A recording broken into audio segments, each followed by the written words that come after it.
高雄左营的平仔市哈罗市场已经66栋，因为设备上旧，排水拢会塌掉咧。高雄市政府原本4栋前是想要改建，却因为无法度互百姓的店家来忝头同意，所以全拖到今。一寡店家是认为讲上烦恼的，就是影响到做生意的权益，所以配套措施若准无做好，就唔愿接受。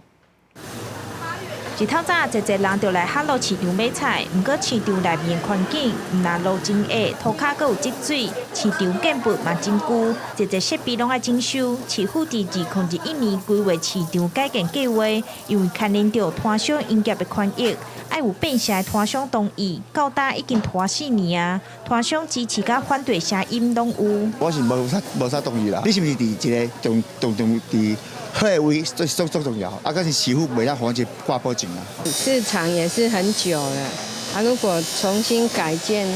环境卫生比较好啦。已经开66栋的哈罗市场，因为挖进海军的军区，过去嘛叫做平仔市。目前市场有200多位摊位，不过市场已经旧上，包括道路真矮、排水沟会塌掉、线路烧拍电、降价嘛袂稳等等的问题。会长表示讲，设备旧上的问题拖真久，爱量早处理。万不若发生大地震吼，有影要崩落安尼啦，吼，啊个排水啦，吼，啊个甲即个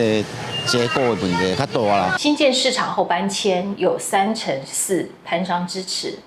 维持使用目前市场地段，持续改善市场设施达7成5的过半摊商支持。 主持会会长表示讲，摊商毋是无愿意改建，是希望有完整的规划，建议市府伫市场边仔找土地，互摊商先刷过去做生意，等待市场改建了后才回来，才会当长久经营。记者钟义辉、邱兆勇高雄报道。